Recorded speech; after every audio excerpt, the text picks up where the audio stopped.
It is hard to pinpoint when it started to turn from normal to what it became. A normal drinker for me, living where I did down in Queenstown, was socially every night of the week. That was normal. That was considered normal. Up to a bottle of a night. I was raising 5 children, and for me, once dinner started, the kitchen shift started, I would pour a glass of wine. I can't really pinpoint when the change came. Early 40s, when all of a sudden I seemed to drink the same amount, but the effect was different. I was drinking and then forgetting the next morning what I'd done the night before. That was gradual too. That was an incredibly gradual process. To the acceleration, really, that I suppose when it was brought to my attention that I may have a drinking problem is when it went into full force. I started hiding how much I was drinking. I would keep a bottle of wine in the wardrobe, and rather than in the fridge, and I would scull it. I'd just have to go to the bedroom, quickly for a reason, and I'd scull my wine, and then have a glass of wine poured on the bench. It would, look like I was sipping. So the acceleration that stage went pretty fast to chaos. I got to the point that if I was talking to somebody on a phone, the phone of the evening, I would make sure that I wrote everything down, even if I could barely read it sometimes in the morning, but I would write everything down, who I talked to, around what time, and what I'd said. So when that person I talked to again said, "Oh, remember we were talking about this," I could look at my notes and remember. Otherwise, there was just no memory of the night before. Even though I was writing things down, I still didn't think that I had a problem. I knew that there was an issue, but nothing that couldn't be resolved. And so I went into a sort of a Bettine phase of not drinking for 3 or 4 days. Killed me, but I didn't drink for 3 or 4 days, and then only drink on weekends. I went through phases of not drinking for 8 weeks, but I was just always hanging out to when I could, when I could drink again. I just completely played a game for about 2-3 years of stopping, starting, pretending that I wasn't drinking that much. But underlying, I started to realise that I did have a problem. Everything that I did had to have alcohol in it. If it didn't, I didn't do it. I remember one day looking in the mirror and thinking to myself, maybe I've got a real issue here now. And by this stage, I did know that my alcohol problem had accelerated to the utmost. My weight was, at the end, my weight was 55 kg, and my skinny weight is 65 kg. There was nothing left of me, and I honestly couldn't look in the mirror. Not only were other people telling me that I looked like death warmed up, I knew it myself. I knew by looking. I could barely put down half an egg. If I could eat an egg yolk a day, and that was only a means to the end. To get an egg yolk into me was to suffice. It's sufficient enough for me to be able to carry on my drinking. There was no water, there was no food. The only thing that mattered was getting out of bed and getting to the supermarket to get more wine. It's all that mattered. By that stage of the game, I knew that my body wasn't functioning the way it should, and I knew where the organs were in my body because every single one of them hurt. So I knew my pancreas, I knew my liver, I knew my kidneys, because it was which day was going to be the worst for which organ. I knew that my hair was falling out, my nails were breaking, my skin was just a horrible colour. I hadn't gone yellow, but I don't know how it couldn't have gone yellow because my liver results finally, once I got treatment, showed an extensive damage to my liver. So even though I'm not a vain person, I'm a proud person, but that wasn't enough for me. I knew it was bad, but it wasn't enough for me to put down that glass of wine and seek help. There were many things getting into that last 6-8 months of excess, chronic. It's not excess, it's chronic drinking. I was flying off to Rarotonga with my son Joel with my oldest boy, and we got to the departure lounge, ready to board, and I passed out. My body just gave out, and I just passed out.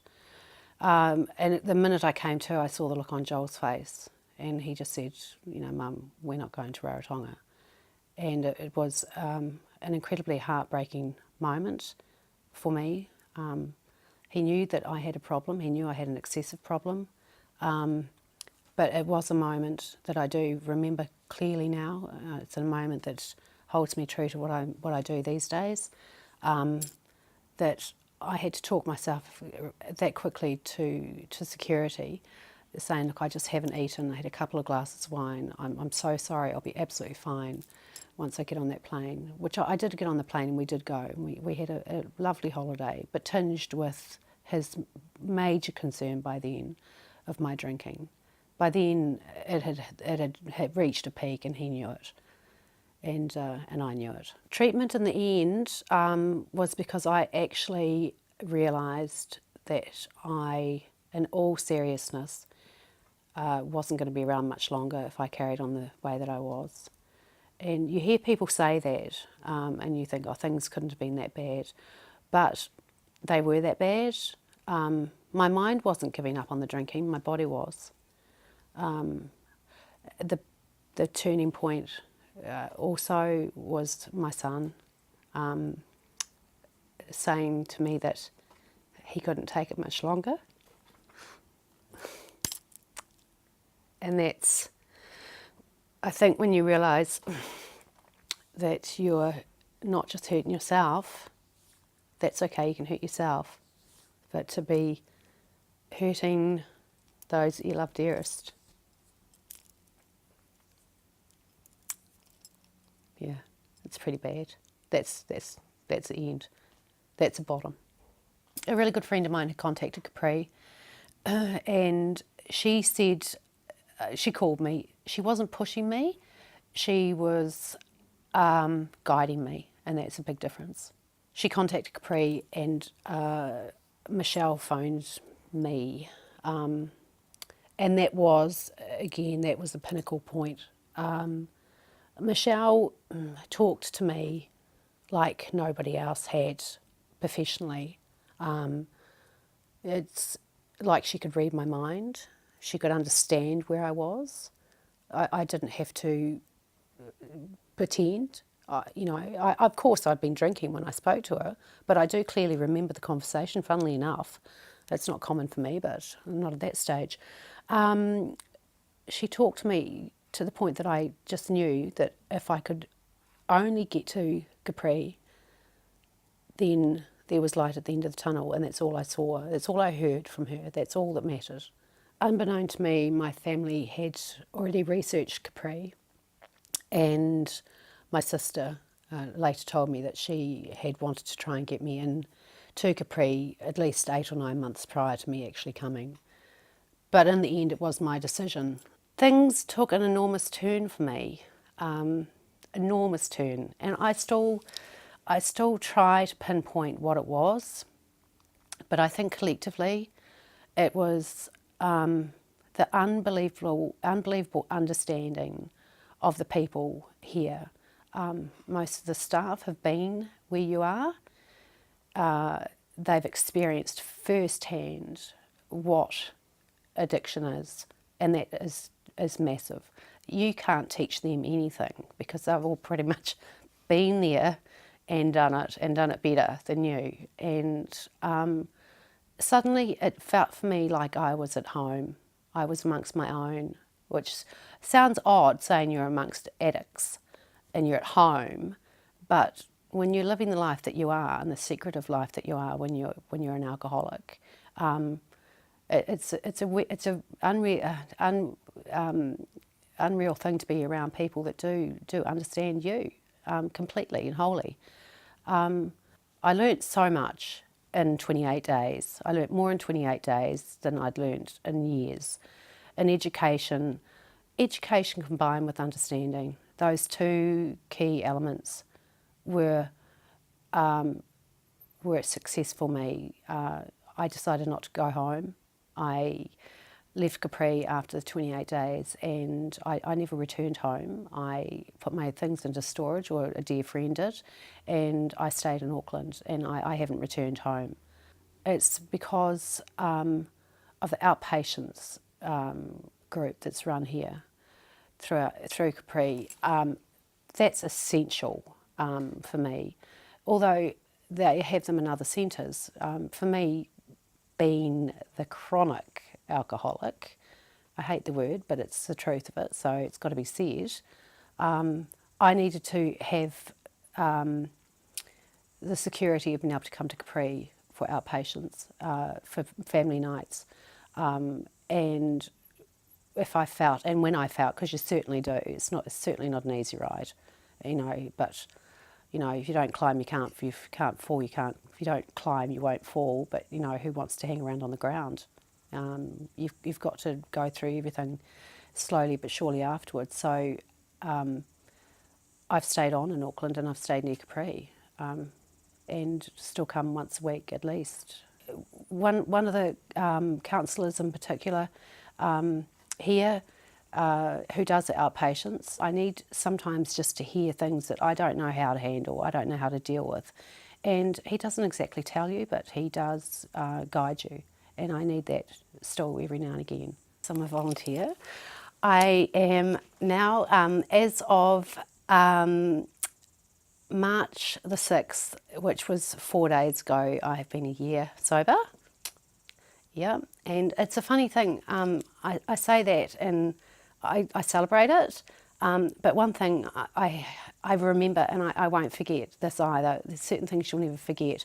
That time, that conversation I had with my son, saying he couldn't cope much longer. He couldn't do it much longer. The second thing is when he said to me, I'd been out, I think about 60 days, and he said, "Oh, Mum, how many days is it now?" Because he was doing the counting, and you don't realise how much your family are doing the counting. I mean, you count as well. But I said, "Oh, I don't know. I think I said, well, I did know actually. I said, oh, I don't know, but I think it's around 62 days." And he was just, "You're kidding me. It's been 62 days since you've had a drink, and you haven't had a drink in those 62 days." And I was like, "No." But his surprise and the proudness that he was feeling, to get up, as I do early in the morning, 6 a.m., 5:30 in the morning, and sit outside and have a coffee, and just enjoy the break of day, means the world to me. It is huge now compared to what my life was. Life on the other side is just beautiful compared to life as what it was. That life that a disease of alcoholism took me to. For anybody out there that is a me, there's lots of me's around. I like to think I'm special, but I'm not. If you are in a situation, you must be if you're getting close to looking at things like this, or your family member is. It's just one phone call, and that's not me sitting here being misadvertising for Capri, but I am proof to date that Capri can help, and if anywhere that you can bring yourself, just bring yourself here, just make a phone call and get yourself here, and leave the rest to them, and really just know that there is hope. If you're feeling like I did at the end, there actually is a light at the end of the tunnel, and you've just got to walk towards the light. That's all you have to do. That's all.